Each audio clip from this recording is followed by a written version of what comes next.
माननीय प्रधानमंत्री जी नरेंद्र जी मोदी का ससम्मान स्वागत करती हूँ।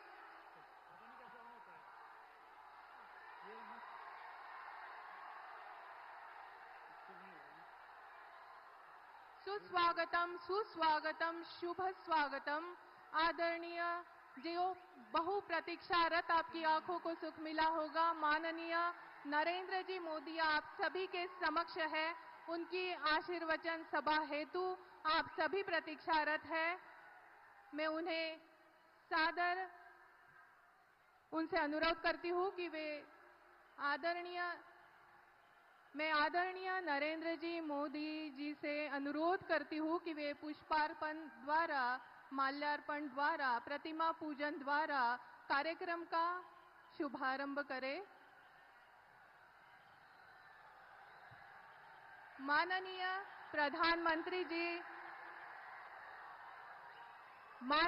प्रधानमंत्री जी का आगमन हो चुका है। मैं उनसे सविनय विनम्रता से अनुरोध करती हूं कि वे माल्यार्पण प्रतिमा पूजन द्वारा कार्यक्रम का शुभारंभ करें। माननीय नरेंद्र जी मोदी सर।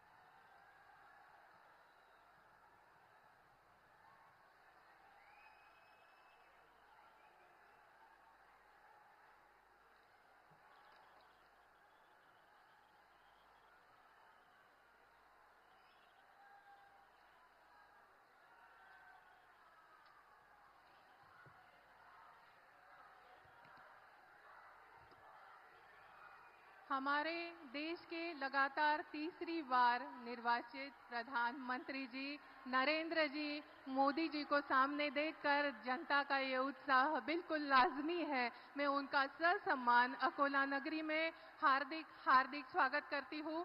अतिथि देवो भवो की परंपरा का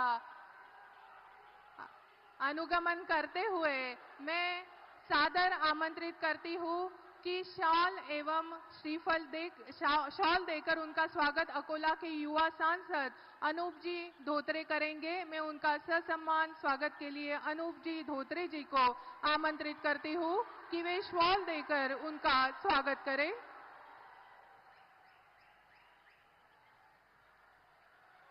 सभी जानते हैं कि अनूप जी धोत्रे हमारे अकोला के युवा लोकप्रिय सांसद है। मैं अकोला पूर्व के प्रत्याशी रणधीर जी सावरकर सर एवं अकोला पश्चिम के प्रत्याशी विजय जी अग्रवाल जी से अनुरोध करती हूं कि वे महाराष्ट्र के आराध्य दैवत छत्रपति शिवाजी महाराज जी की अश्वारूढ़ प्रतिमा देकर उनका स्वागत करें। आदरणीय प्रधानमंत्री नरेंद्र जी मोदी जी का स्वागत हो रहा है छत्रपति शिवाजी महाराज जी की अश्वारूढ़ प्रतिमा देकर।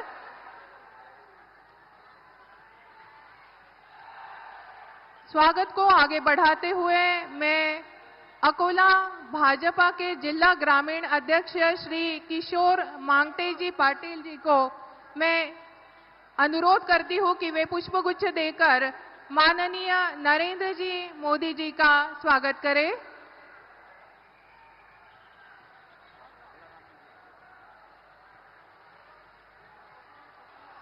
आगे के स्वागत के लिए मैं आमंत्रित करती हूं भारतीय जनता पार्टी के सभी पदाधिकारियों को कि वे माननीय प्रधानमंत्री श्री मोदी जी का पुष्पहार से स्वागत करें। पुष्पहार से स्वागत किया जा रहा है माननीय मोदी जी का। सभी से विनम्र अनुरोध है कि करतल ध्वनि से इस स्वागत में शामिल हो। अकोला की जनता करतल ध्वनि से इस स्वागत में शामिल हो।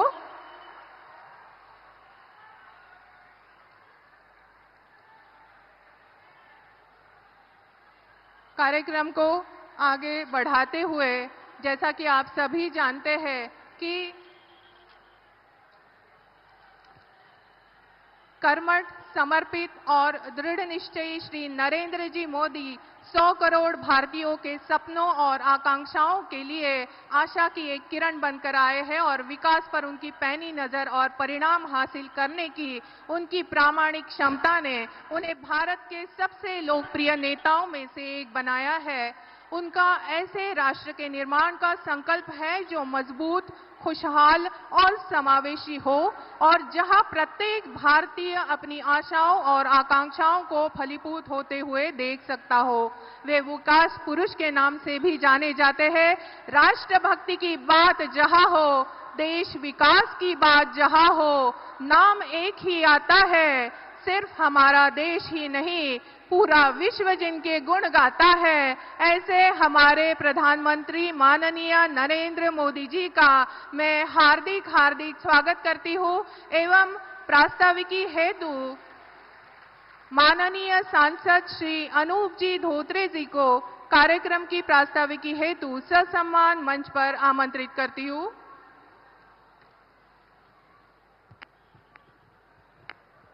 छत्रपति शिवाजी महाराज की जय श्री राम। राजेश्वर नगरी में देश के यशस्वी पंतप्रधान माननीय नरेंद्र जी मोदी, इनका अकोला लोकसभा विदर्भ नगरी इथे आम्ही सगळे स्वागत करतो। माननीय मोदी जी, 2019 में आपने भारत में, महाराष्ट्र में हमें आदेश दिया था कि आपको बीजेपी की सरकार लानी है और तभी पांचों के पांच विधायक भारतीय जनता पार्टी महायुति के चुन के आए थे। आज सभी लोग 15 विधायक आपका आशीर्वाद लेने यहां आए हैं। विकास का एक गतिमान रथ जो आपने हमें दिया है वो चल रहा है। केंद्र सरकारच्या अनेक चांगल्या योजना, ज्यामध्ये कापसाच्या शेतकऱ्यांसाठी अकोला जिल्ह्याकरिता 50,000 हेक्टरमध्ये पाऊस असो, महापूर असो, याच्यामध्ये चांगलं उत्पन्न होईल याकरिता हेक्टरी 18,000 रुपये अनुदान हे आपल्या जिल्ह्याकरिता माननीय मोदीजी यांच्या सरकारच्या माध्यमातून, टेक्सटाईल मिनिस्ट्रीच्या माध्यमातून जाहीर करण्यात आलेला आहे। शिंदे सरकार माननीय देवेंद्रजी फडणवीस यांच्या माध्यमातून शेतकऱ्यांना कर्जमुक्तीची योजना ही आपल्या सरकारने जाहीर केलेली आहे। माननीय मोदी जी, आपने कुसुम योजना लाई, इसी योजना को समझकर किसानों को दिन में बिजली मिले, इसके लिए जो सबस्टेशन एग्रीकल्चर से जुड़े हैं, इन सभी सबस्टेशन को सोलार के माध्यम से किसान को दिन में बिजली मिले, इसका प्रोग्राम चल रहा है। संपूर्ण भारत में और महाराष्ट्र में सबसे पहला अकोला का जिले में ये योजना मिलने वाली है, जिससे किसान को 7 दिन में बिजली मिलने वाली है। अनेक ऐसी योजना, किसान के हित की योजना, पीएम किसान सम्मान निधि का आपने 6,000 रुपए दिया, राज्य सरकार ने 6,000 दिया, पर अभी उसे राज्य सरकार ने 15,000 रुपए किया है। महिलाओं के लिए प्रोफेशनल कोर्सेज में, वो लॉ हो, इंजीनियरिंग हो, मेडिकल हो, जहां वो फीस नहीं भर सकती थी, वो सारे प्राइवेट कॉलेजेस में राज्य की सरकार ने मुफ्त शिक्षण योजना लाई है। उसकी अंमलबजावणी या शैक्षणिक वर्षामध्ये सरकारने केलेली आहे।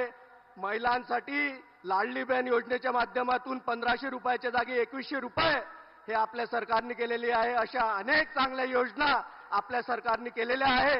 आपल्या शहरामध्ये पूर आला तर अनेक घरामध्ये पाणी साचायचं, माननीय अमितभाई शाह यांची भेट घेऊन मोदीजींच्या आशीर्वादाने डिझास्टर मॅनेजमेंट फंडच्या माध्यमातून 400 कोटी रुपयाचा प्रोजेक्ट हा आपल्या अकोला शहरासाठी आलेला आहे।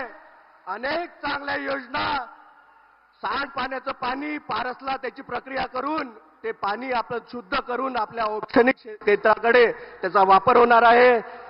रेल्वेच्या माध्यमातून महाराष्ट्रासाठी 1,15,000 करोड रुपयाची निधी ही केंद्र सरकारने दिलेली आहे। या माध्यमातून वंदे भारत सारख्या ट्रेन या सर्वसामान्य लोकांना उपलब्ध होणार आहे। अमृत भारत योजना के माध्यम से हमारे स्टेशन को आपने 300 करोड़ रुपए दिए।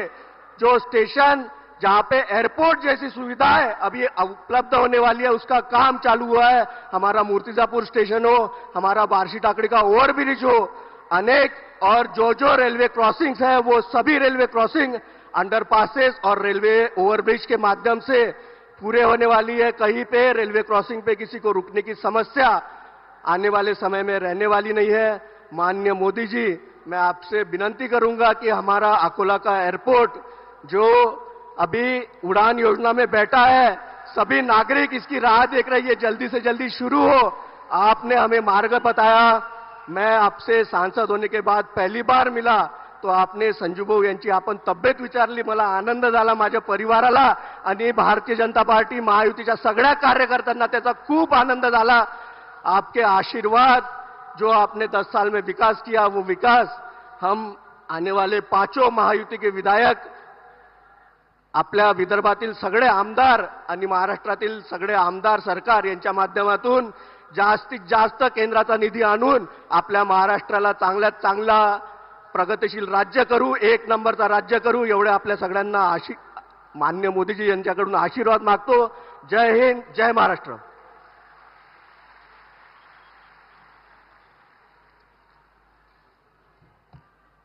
डाव्या बाजूला जे लोक आहेत त्यांनी कृपया उजव्या बाजूला यावं, कारण सगळ्यांना आमचे जे प्रधानमंत्री आहेत त्यांना ऐकायचं आहे। आप सभी की प्रतीक्षा अभी खत्म होने वाली है, इसलिए जो लोग खड़े हैं कृपया वो आराम से आके बैठ जाए और आराम से हमें आदरणीय हमारे प्रधानमंत्री जी को सुनना है। अपने मन में एक लक्ष्य लिए, मंजिल अपनी प्रत्यक्ष लिए, हम तोड़ रहे हैं जंजीरें, हम बदल रहे हैं तस्वीरें।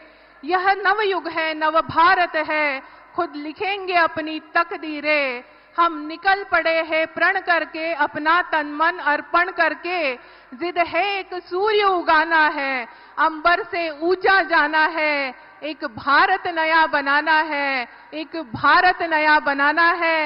इस कविता के हर शब्द को साक्षात जीने वाले अपनी कर्मठता, प्रतिबद्धता, मेहनत और लगन से विश्व पटल पर भारत को एक मजबूत एवं बलशाली राष्ट्र के रूप में पहचान दिलाने वाले लोकप्रिय जननेता के रूप में लगातार तीसरी बार भारत के प्रधानमंत्री पद पर आसीन होने वाले सम्माननीय हमारे देश के प्रधानमंत्री जी श्री नरेंद्र जी मोदी जी को मैं ससम्मान उनके विचार प्रकट करने हेतु मंच पर आमंत्रित करती हूँ।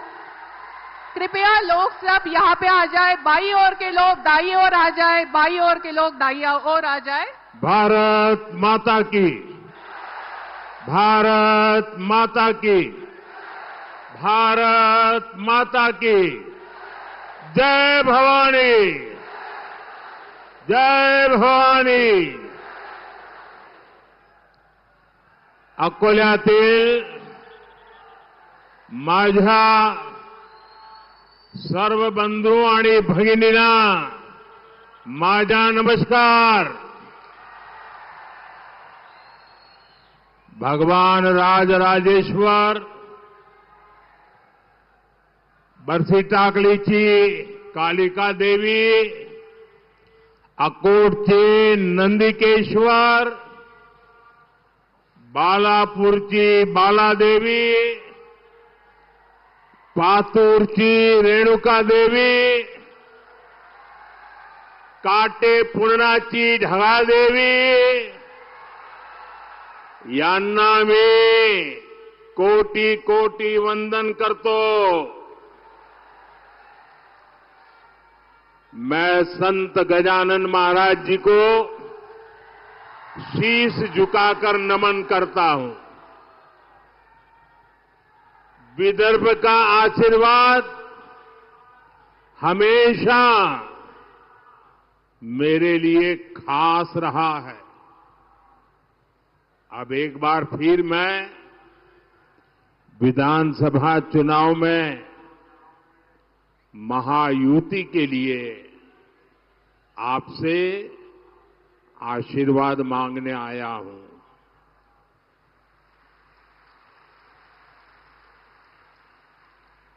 साथियों, आज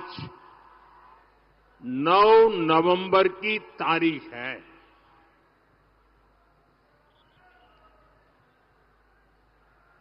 और ये 9 नवंबर की तारीख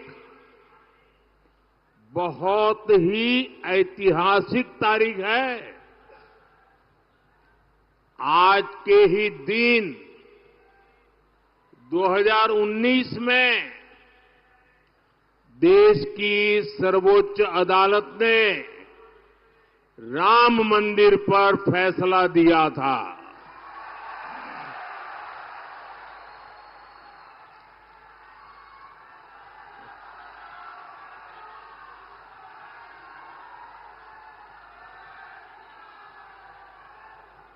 नौ नवंबर की ये तारीख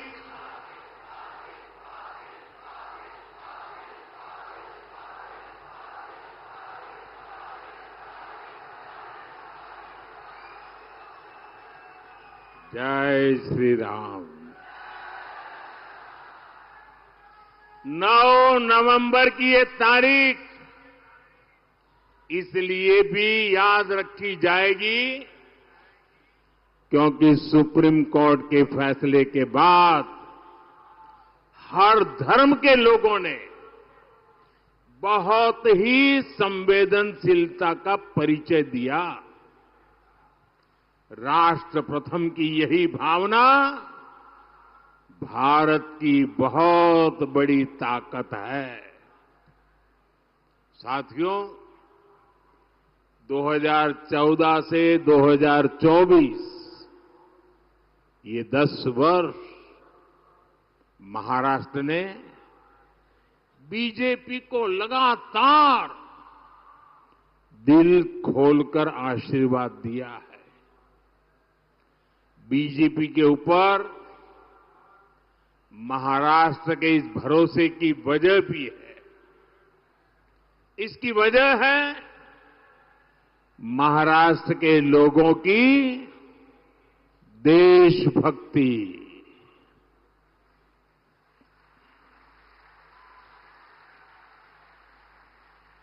और महाराष्ट्र के लोगों की राजनीतिक समझ और महाराष्ट्र के लोगों की दूरदृष्टि।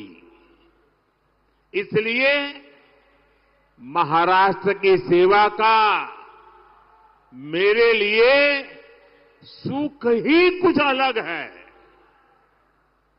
अभी केंद्र में हमारी सरकार को 5 महीने ही हुए हैं। इन 5 महीनों में लाखों करोड़ रुपए की परियोजनाएं शुरू की गई है। इसमें बड़ी संख्या में महाराष्ट्र से जुड़े इंफ्रास्ट्रक्चर प्रोजेक्ट भी हैं। मैंने अभी कुछ ही समय पहले जिस वाढवण पोर्ट की आधारशिला रखी है, अकेले उसकी लागत ही करीब करीब 80,000 करोड़ रुपए है। और महाराष्ट्र में बनने वाला ये पोर्ट हिंदुस्तान का सबसे बड़ा पोर्ट बनने वाला है। आज हिंदुस्तान के सभी बंदरगाह की कुल ताकत जो है, उससे डबल ताकत अकेले ये महाराष्ट्र में वाढवण में बनने वाले नए बंदरगाह की होने वाली है। पिछले 2 कार्यकाल में मोदी ने गरीबों को 4 करोड़ पक्के घर बनाकर दिए हैं। आप बताएंगे कितने? कितने? जरा जोर से बोलिए। ये 4 करोड़ घर आंकड़ा बहुत बड़ा है। इतना ही नहीं, उस समय जो लक्ष्य था वो पूरा कर दिया, लेकिन बाद में कुछ राज्यों ने, मुख्यमंत्रियों ने चिट्ठी लिखी कि परिवार बड़े हो रहे हैं, नए लोग परिवार के अलग अलग घरों में रहने जा रहे हैं। हमारे इलाके में कुछ और घरों की जरूरत है। हमने ये बात मान करके अब गरीबों के लिए 3 करोड़ नए घर बनाने शुरुआत कर दी है। और इससे महाराष्ट्र के भी लाखों गरीबों को पक्के घर का सपना पूरा होगा। अब आप मुझे बताइए, ये जिन लोगों को पक्के घर मिल रहे हैं, वो आशीर्वाद देंगे कि नहीं देंगे? जरा बोलिए ना, आशीर्वाद देंगे कि नहीं देंगे? ये पवित्र काम करने से पुण्य मिलता है कि नहीं मिलता है? ये पुण्य किसको मिलेगा? ये पुण्य किसको मिलेगा? अरे पूरी ताकत से बताओ भाई, पुण्य किसको मिलेगा? मोदी को नहीं, ये पुण्य आपको मिलेगा, क्योंकि आपके एक वोट ने मोदी को गरीबों के लिए घर बनाने का मौका दिया है। और इसलिए पुण्य के अधिकारी आप हैं। अच्छा, मेरा एक काम करोगे? अकोला के लोग जरा पूरी ताकत से बताओ, मेरा एक काम करोगे? शाबाश, बड़ा जोर है भाई। अच्छा, एक काम करना, अभी आप चुनाव में गांव-गांव जाएंगे, घर-घर जाएंगे, लोगों को मिलेंगे, और कहीं जाते हुए आपको नजर आए कि कोई परिवार अभी भी झोपड़ी में रह रहा है, कोई परिवार अभी भी कच्चे घर में रह रहा है, तो उसका नाम पता लिख करके मुझे भेज दीजिए और उसको बता दीजिए कि मोदी जी ने मुझे भेजा है, तुझे पक्का घर मिलेगा। ये वादा करके आओगे मेरी तरफ से? देखिए, मेरे लिए आप ही मोदी हैं, तो वादा कर दोगे? आप वादा करके आइए, मैं वादा पूरा कर दूंगा।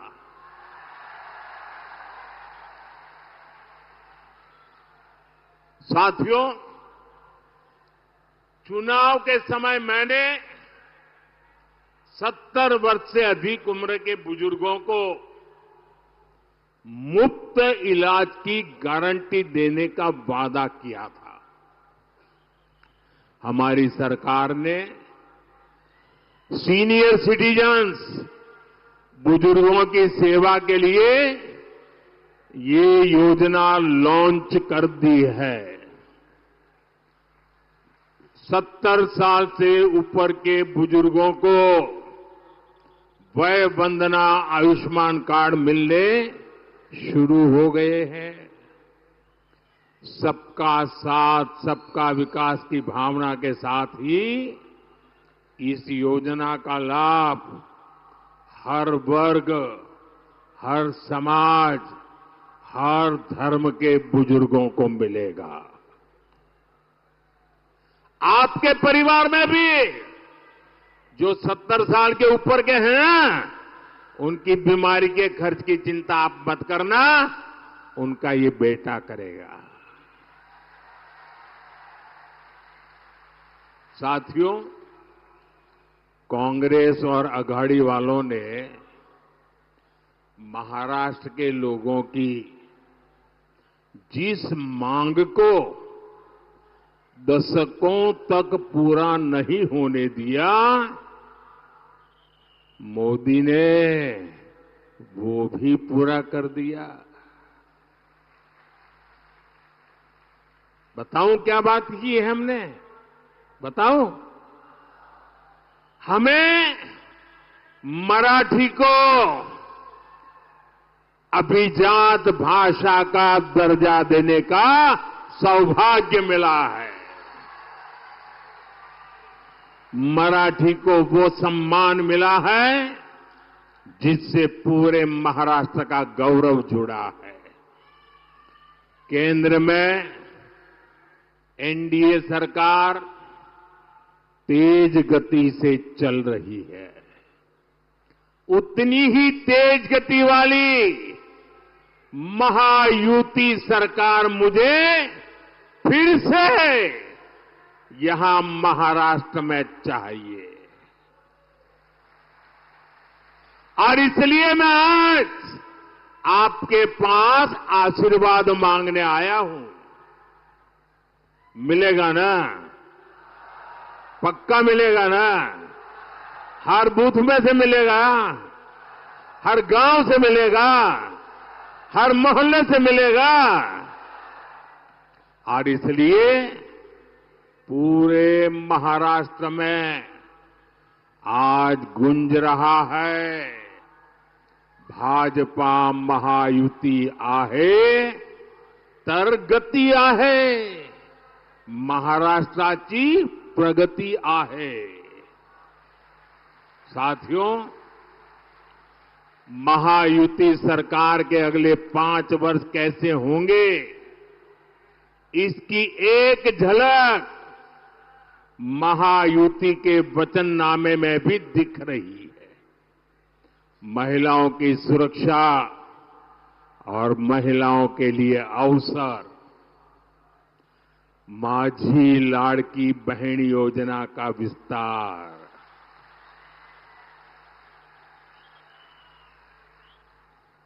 माझी लाडकी बहिणा इथे आली आहेत ना,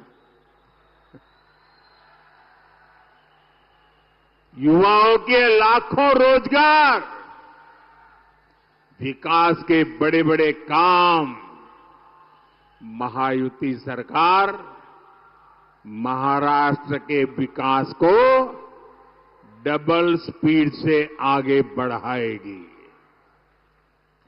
यानी स्वाभिमानी युवा, शिक्षण, रोजगार महायुतीचे सरकार करील स्वप्न साकार। साथियों, महायुति के घोषणा पत्र के बीच महाअगाड़ी वालों का घोटाला पत्र भी आया है। अब तो पूरा देश जानता है, महाअगाड़ी यानी भ्रष्टाचार, महाअगाड़ी यानी हजारों करोड़ के घोटाले, महाअगाड़ी यानी पैसों की उगाही, महाअगाड़ी यानी टोकन मनी, महाअगाड़ी यानी ट्रांसफर पोस्टिंग का धंधा। मैं महाअगाड़ी की घटक कांग्रेस का एक उदाहरण आपको देता हूं। जहां कांग्रेस सरकार बन जाती है, वो राज्य कांग्रेस के शाही परिवार का एटीएम बन जाता है। एटीएम पता है ना, लोग उसमें से पैसे निकालते हैं, एटीएम। ये कांग्रेस का एटीएम बन जाता है, शाही परिवार का एटीएम बन जाता है। इन दिनों हिमाचल, तेलंगाना और कर्नाटका जैसे राज्य ये कांग्रेस के शाही परिवार के एटीएम बन गए हैं, एटीएम। लोग बता रहे हैं कि इन दिनों महाराष्ट्र में चुनाव के नाम पर कर्नाटका में वसूली डबल हो गई है। चुनाव महाराष्ट्र में, वसूली डबल हो रही है कर्नाटका में, तेलंगाना में। आरोप है कि कर्नाटका में इन लोगों ने शराब के दुकानदारों से 700 करोड़ रुपए की वसूली कराई है। आप कल्पना कर सकते हैं, जो कांग्रेस पार्टी घोटाले करके चुनाव लड़ रही हो, वो चुनाव जीतने के बाद कितने घोटाले करेगी। हमें महाराष्ट्र में बहुत सावधान रहना है। हम महाराष्ट्र को महाअघाड़ी के महाघोटालेबाजों का एटीएम नहीं बनने देंगे। साथियों, हमारे अकोला को कपास के उत्पादन के लिए जाना जाता है। कपास टेक्सटाइल इंडस्ट्री का बहुत बड़ा आधार है, लेकिन हमारे कपास किसान को दशकों तक इन संभावनाओं का लाभ नहीं मिला। ये हालात अब बदल रहे हैं। कपास किसानों की आय बढ़े, इसके लिए उद्योग और इंफ्रास्ट्रक्चर दोनों को बढ़ावा दिया जा रहा है। मैंने महाराष्ट्र में टेक्सटाइल पार्क का शिलान्यास किया है। टेक्सटाइल पार्क से महाराष्ट्र में कपास किसानों के लिए समृद्धि के नए अवसर तैयार होंगे। भाई और बहनों, किसान की तकलीफों की जननी अगर कोई है तो वो कांग्रेस है। यहां कितने समय तक कांग्रेस की सरकारें रही। महाराष्ट्र और विदर्भ में पानी का संकट गहराता गया, लेकिन कांग्रेस और उसके साथियों की सरकारों ने क्या किया? वो आंख मूंदकर अपनी जेब भरने में लगे रहे। सिंचाई के जो प्रोजेक्ट देवेंद्र फडणवीस जी ने शुरू किए थे, अगाड़ी वालों ने उन पर भी ब्रेक लगा दिया। जब से महायुति सरकार महाराष्ट्र में आई है, सिंचाई से जुड़ी परियोजनाओं को फिर से गति मिली है।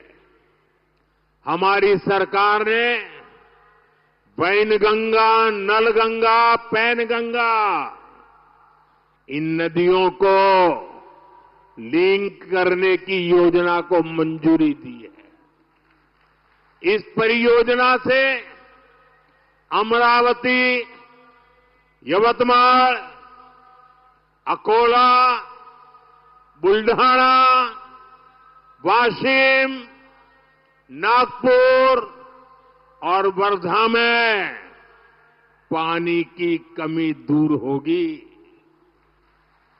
और इस पर करीब करीब 90,000 करोड़ रुपए खर्च होंगे। नदियां आपस में जुड़े, कहीं बाढ़ और कहीं सूखा, ये समस्या खत्म हो, इसके लिए हमारी सरकार ने हजारों करोड़ रुपए दिए हैं। इससे महाराष्ट्र के इस भाग में पानी की समस्या दूर होगी और उत्पादन बेहतर होगा। हम किसानों को कम पानी का उपयोग कर सिंचाई करने के लिए भी प्रेरित कर रहे हैं। पीएम कृषि सिंचाई योजना के तहत महाराष्ट्र में सूक्ष्म सिंचाई कवरेज को 10 लाख हेक्टेयर तक बढ़ाया गया है, जिसका मकसद है पर ड्रॉप मोर क्रॉप।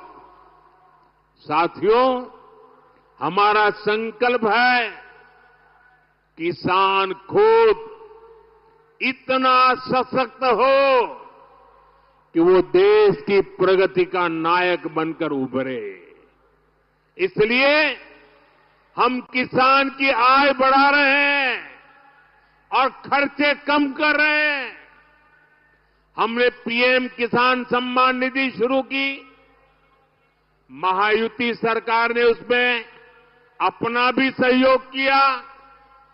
इसका परिणाम है कि महाराष्ट्र के किसानों को सालाना 12,000 रुपये मिल रहे हैं। कपास और सोयाबीन किसान को अलग से 5-5 हजार रुपये अतिरिक्त दिए जा रहे हैं। हम किसानों को फसल के नुकसान से बचाने के लिए फसल बीमा योजना लेकर आए हैं। अगले 5 वर्षों में इन नीतियों का और व्यापक असर दिखेगा। साथियों, कांग्रेस पार्टी जानती है देश जितना कमजोर होगा, कांग्रेस उतनी मजबूत होगी। और जब कांग्रेस मजबूत होगी तो देश मजबूर हो जाएगा। इसलिए कांग्रेस क्या करती है? पिछले 75 साल का इतिहास देख लीजिए।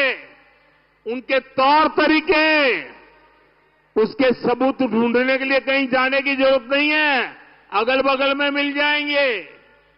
कांग्रेस क्या करती है?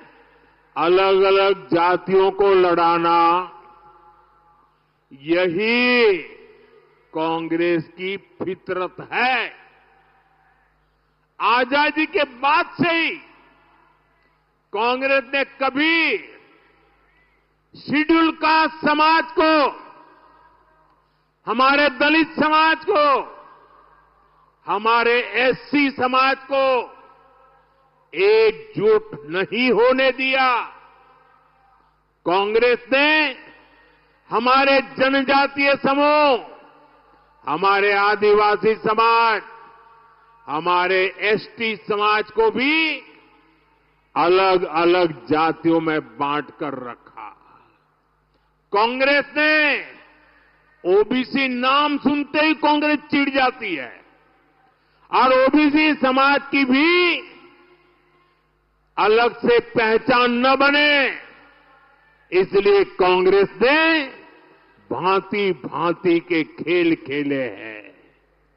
कांग्रेस चाहती है एससी समाज की अलग अलग जातियां आपस में ही लड़ती रहे, झगड़ा करती रहे।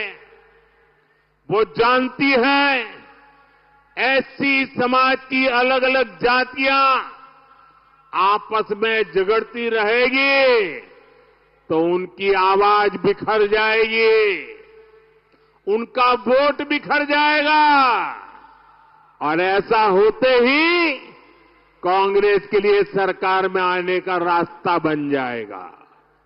इसलिए यहां चर्मकार जाति को कांग्रेस मांग जाति से लड़ाना चाहती है।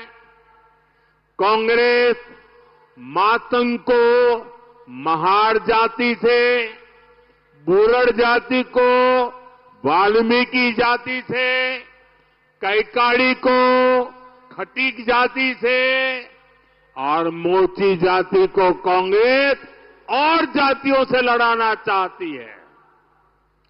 जब आप एससी के तौर पर एकजुट नहीं रहेंगे, अपनी ही अलग अलग जातियों में बंटकर झगड़ा करेंगे, तो कांग्रेस इसका फायदा उठाएगी। कांग्रेस एससी समाज के अधिकार उनसे छीन लेगी, एससी को कमजोर करके सरकार बना लेगी। यही उसकी चाल है, यही उसका चरित्र है। इसलिए आपको कांग्रेस की इस खतरनाक साजिश से सावधान रहना है। आपको याद रखना है, एक है तो सेफ है, एक है तो एक है तो एक है तो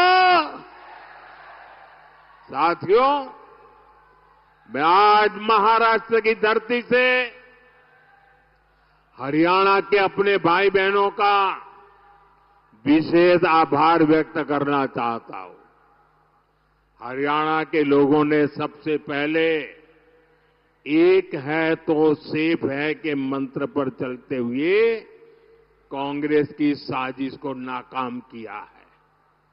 उन्होंने विधानसभा चुनाव में वहां कांग्रेस को धूल चटा दी और अभी 1 महीने पहले ही हुआ है। वहां के लोग भूले नहीं हैं कि कैसे कांग्रेस सरकार के समय दलितों के खिलाफ बड़े बड़े दंगे हुए थे।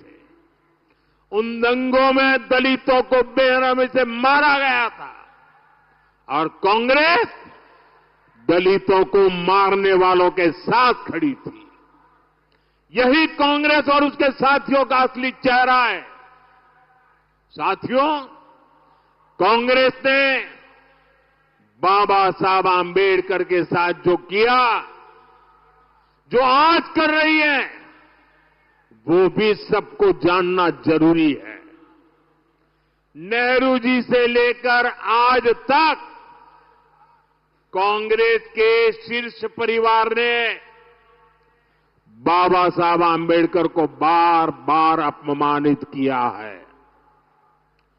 कांग्रेस के समय बाबा साहब आंबेडकर के किसी भी बड़े काम का श्रेय कभी भी बाबा साहब को देने नहीं दिया।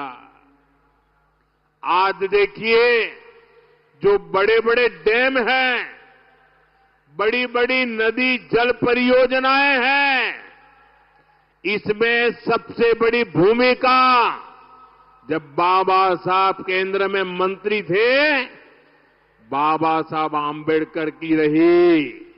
लेकिन इसका श्रेय बाबा साहब को नहीं, कांग्रेस के एक परिवार ने हड़प लिया, उनके ही नाम सब कर दिया। देश के पहले कानून मंत्री के रूप में बाबा साहब आंबेडकर ने देश के लिए अनेकों बड़े निर्णय किए, लेकिन कांग्रेस ने ये श्रेय भी बाबा साहब को कभी नहीं दिया। कांग्रेस के लोग बाबा साहब से इसलिए भी नफरत करते हैं क्योंकि संविधान निर्माण का श्रेय बाबा साहब को जाता है। कांग्रेस ने छल कपट से चुनाव में बाबा साहब को हरवाया। देश के एक महान नेता की राजनीति खत्म कर दी। क्यों? क्योंकि बाबा साहब दलित मां के बेटे थे। बाबा साहब को भारत रत्न भी तब मिला जब केंद्र में बीजेपी के समर्थन से सरकार बनी। साथियों, मेरे लिए बाबा साहब आंबेडकर, उनकी नीतियां हमेशा प्रेरक रही है, सदा सर्वदा पूजनीय रही है। हमारी सरकार ने बाबा साहब के योगदान को देश दुनिया के सामने प्रखरता से रखा है। देश विदेश में बाबा साहब जहां जहां रहे, हमने उन उत्थानों को, उन सभी स्थानों को पंच तीर्थ के रूप में विकसित किया है। महू में उनका जन्म स्थान, नागपुर में दीक्षा भूमि, मुंबई की चैत्य भूमि, दिल्ली में जहां उन्होंने अपना अंतिम समय बिताया, और लंदन में आंबेडकर मेमोरियल होम, ये पंचतीर्थ आने वाली पीढ़ियों को प्रेरित करते रहेंगे। और साथियों, मैं आज अकोला की धरती से इस शाही परिवार को चुनौती देता हूं। 75 साल हो गए, उनकी 4 पीढ़ियों ने देश पर राज किया है, लेकिन इस परिवार ने अगर इन पंच तीर्थों की मुलाकात की हो, बाबा साहब को श्रद्धांजलि दी हो, तो जरा देश के सामने रखे, ये मोदी है जो पंच तीर्थ पर जाकर के बाबा साहब को नमन करके आया है। अरे दिल्ली में बाबा साहब के तीर्थ पर ये शाही परिवार का एक भी सदस्य अब तक गया नहीं है। ये इनके कारनामे है। इतना ही नहीं, देश अब दुनिया पूरी नई करेंसी में चली जा रही है। एक जमाना था चमड़े की नोटें हुआ करती थी, उसके पहले कभी पत्थर की हुआ करती थी, बाद में कभी तांबे की करेंसी होती थी, यानी अलग अलग प्रकार की होती थी। फिर कागज की करेंसी आई, अब डिजिटल करेंसी चल रही है, यूपीआई। अपने मोबाइल से पेमेंट लो, मोबाइल से पैसे दो। आपको मालूम है हमने इसका नाम क्या रखा है? ये मोदी है, जिसकी बाबा साहब के प्रति श्रद्धा है, इसलिए उस पूरी करेंसी का नाम भीम यूपीआई रखा गया है, भीम यूपीआई। और भविष्य में जब भी 100% डिजिटल ट्रांजैक्शन हो जाएगा ना, हर बच्चा हर दिन भीम यूपीआई को याद करेगा, बाबा साहब को याद करेगा। ये काम मोदी ने कर दिया है। साथियों, इन दिनों पूरा देश एक और संवेदनशील विषय को लेकर चिंतित है। जम्मू कश्मीर विधानसभा में कांग्रेस और उसके साथियों ने आर्टिकल 370 को फिर से बहाल करने का प्रस्ताव पास किया है। आप मुझे बताइए, मैं आपसे पूछना चाहता हूं, क्या इस देश में फिर से जम्मू कश्मीर में 370 लागू होनी चाहिए? पूरी ताकत से बोलिए ताकि कांग्रेस वालों के कान फट जाए। क्या फिर से 370 लागू होनी चाहिए? क्या 370 को लागू होने देंगे? तो ये कौन लोग हैं जो फिर से 370 को लागू करना चाहते हैं? अलगाववादी इसकी मांग करते हैं या नहीं करते हैं? आतंकवादी संगठनों ने 370 हटाने का विरोध किया था कि नहीं किया था? पाकिस्तान 370 का रोना रोता है या नहीं रोता है? जितनी भारत विरोधी ताकत है, सब के सब 370 का समर्थन करते हैं। और वही कांग्रेस की भी भाषा बन गई है। कांग्रेस वही भाषा बोलती है।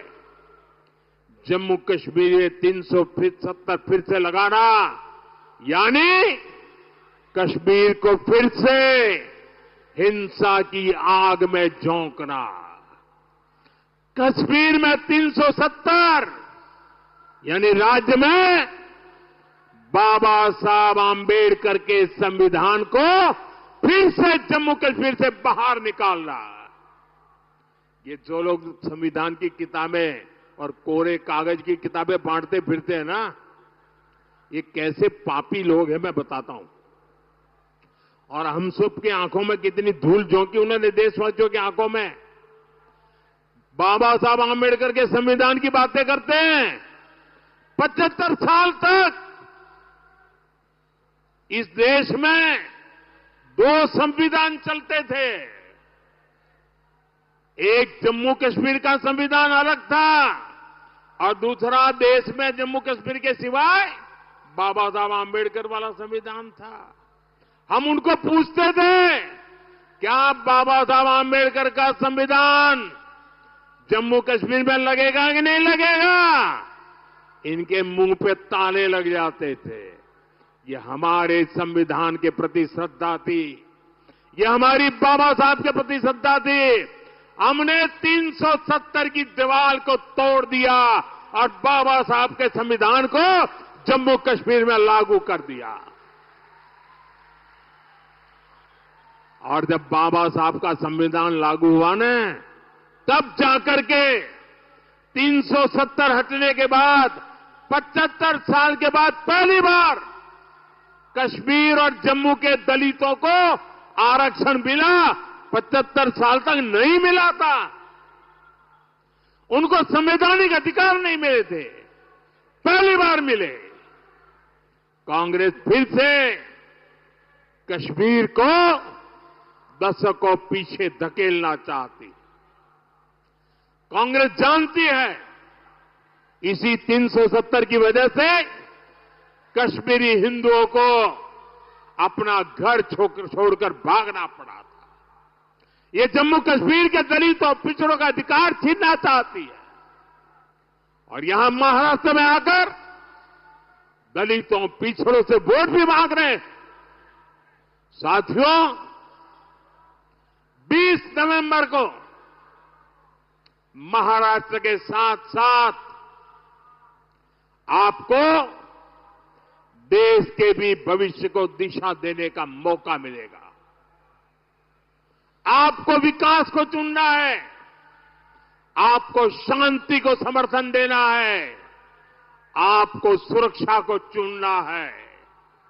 मेरा आग्रह है, आप महायुति के सभी उम्मीदवारों को भारी बहुमत से जिताइए।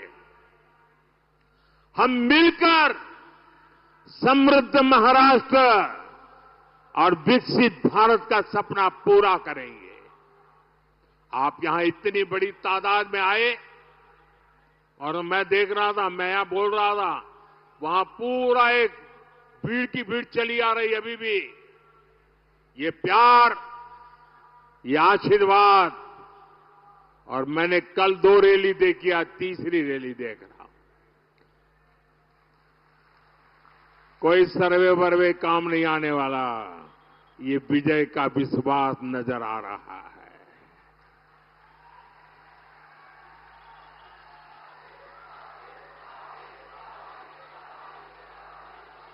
आप यहां इतनी बड़ी संख्या में हम सबको आशीर्वाद देने आए, इसलिए मैं आपका आभारी हूं। जो विधानसभा का चुनाव लड़ रहे हैं, ऐसे सभी उम्मीदवार जरा आगे आ जाएं। जो इस चुनाव में असेंबली का चुनाव लड़ रहे हैं, वो सभी साथी जरा आगे आ जाएं। सब आगे आ जाए जो चुनाव लड़ रहे हैं। इस जिले में लड़ते हो, किसी और जिले में लड़ते हो, जो भी लड़ते हो, मैं जरा आपके पास आता हूं। उसके बाद आप सबको मेरा बहुत बहुत धन्यवाद। बोलिए भारत माता की, भारत माता की।